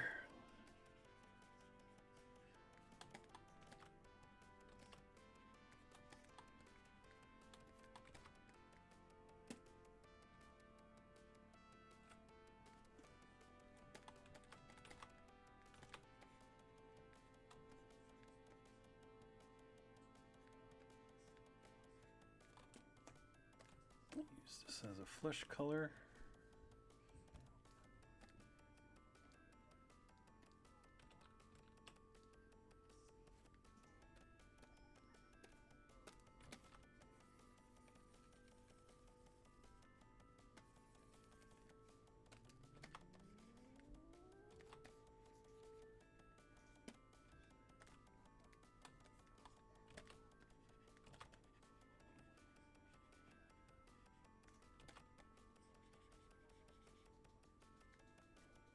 I think Mads Mikkelsen has brown eyes, right? Okay, let's see.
Let's get this one in here.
Oops, didn't want to do that.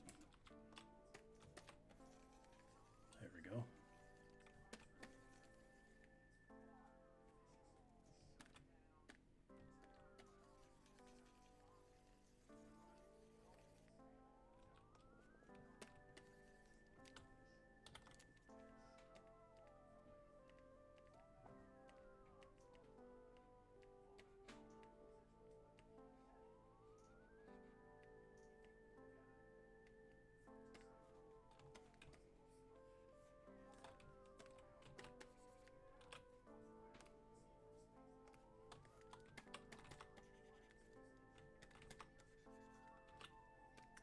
Transparency.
entirely happy with the mouth of this character, so I might change it.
It's looking a little bit too green on my end here, so I'm going to change that up a bit.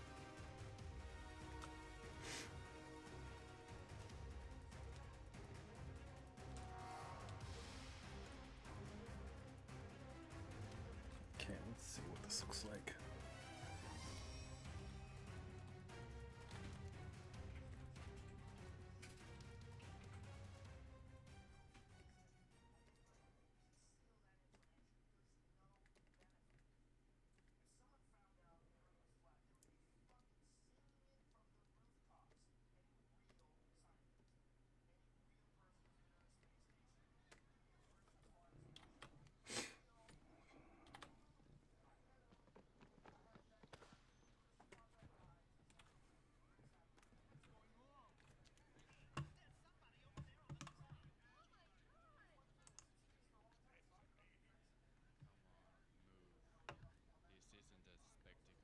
This isn't a spectacle. I'm not finished yet. You scummy human.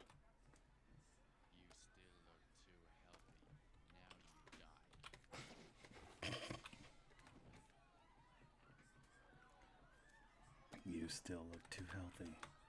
Now you die.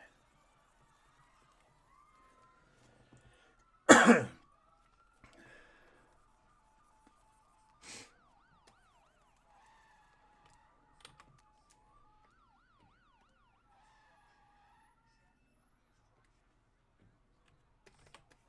Time to die.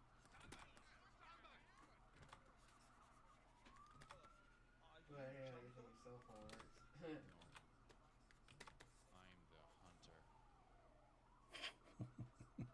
No, I'm the hunter. No, I'm the hunter.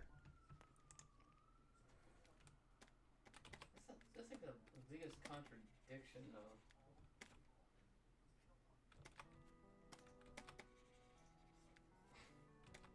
And you know what the biggest contradiction is?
Jemmy! THX-205. Gearing seed. Board the TriSat and report to Jeffers HQ. I repeat.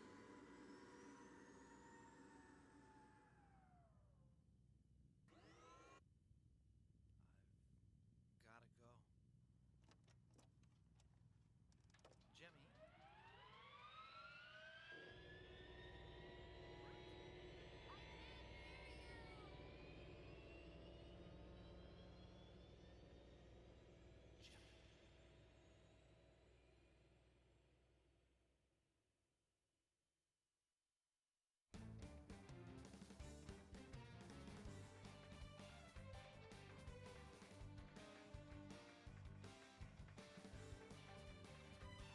I'm just trying to match some colors here.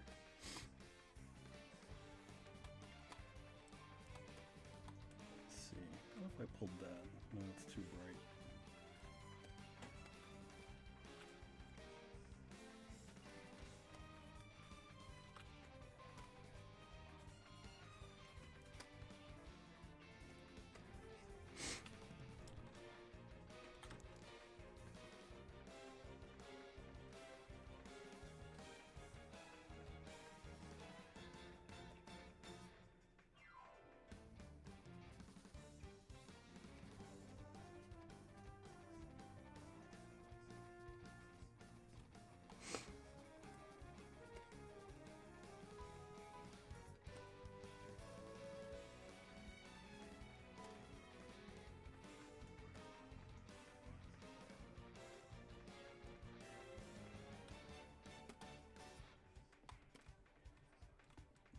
Do, do, do, do.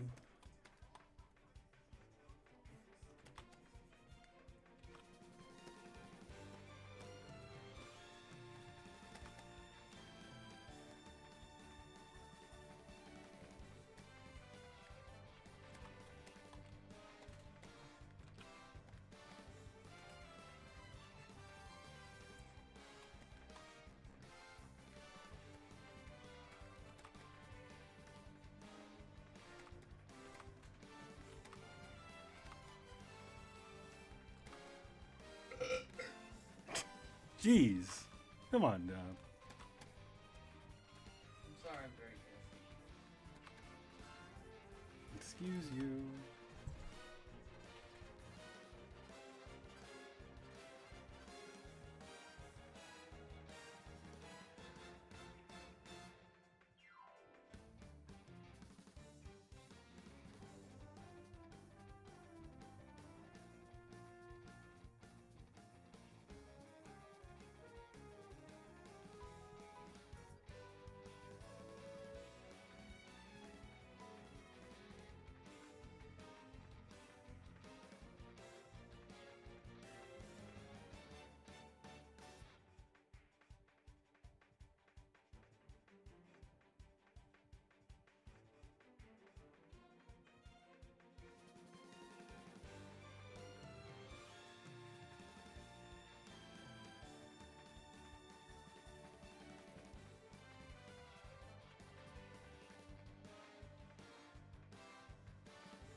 just changing the mouth here.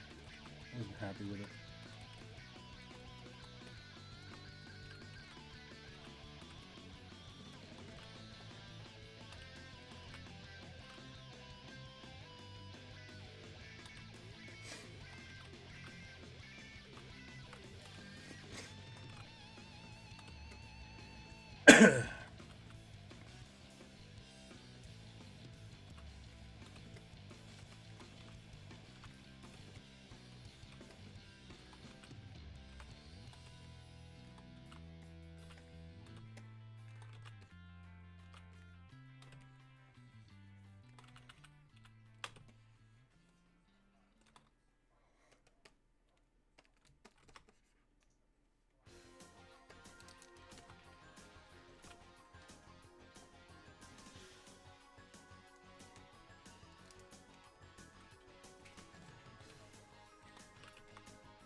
I'm very gassy.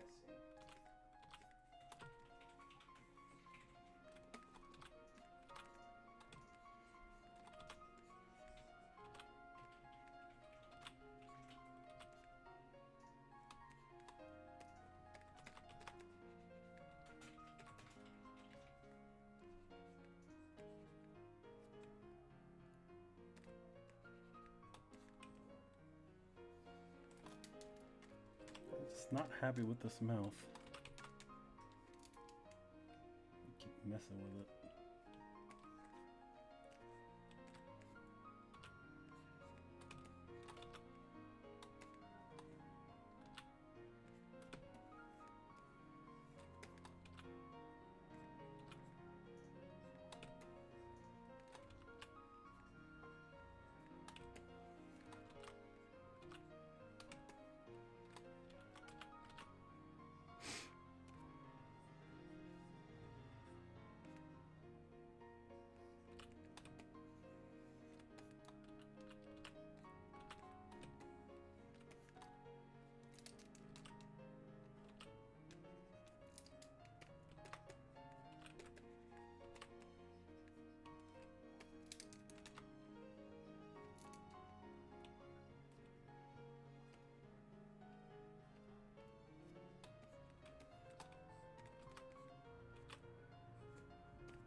Okay, right now I'm just going to fill in this.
Let's see. Let's see what's up next.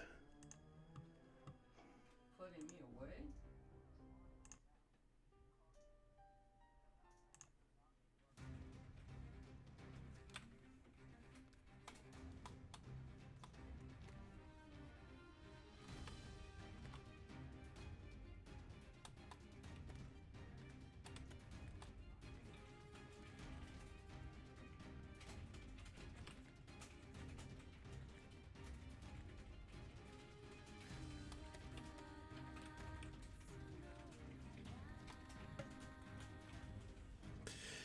There we go. And just need to sign this and we'll call it a night. See what time it is? 10:47.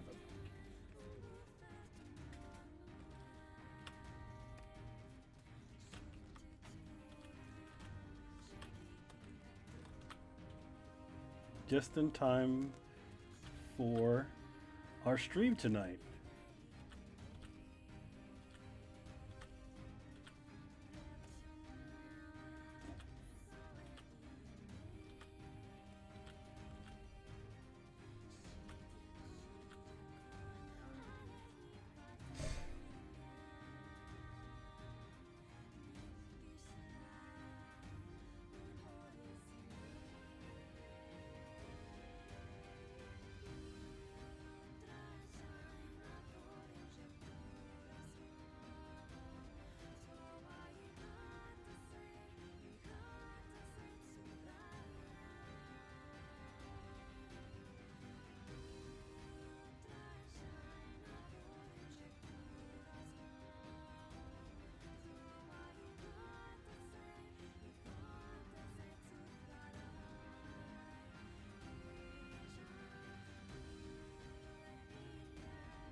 So that is what we call a completed piece or drawing. Thank you for joining me for this edition of Throwdown Draws. I'm Emilio Lopez, and make sure you to like and subscribe to us at Throwdown Show on YouTube, on Twitch, also on Mixer, and on Twitter. If you feel like sticking around, we will have a stream for Burnout Paradise. And if that person in the background is just be quiet for a second while I close down the show, silly goose. Anyway, thank you for joining us, and hope to see you later. Good night, guys.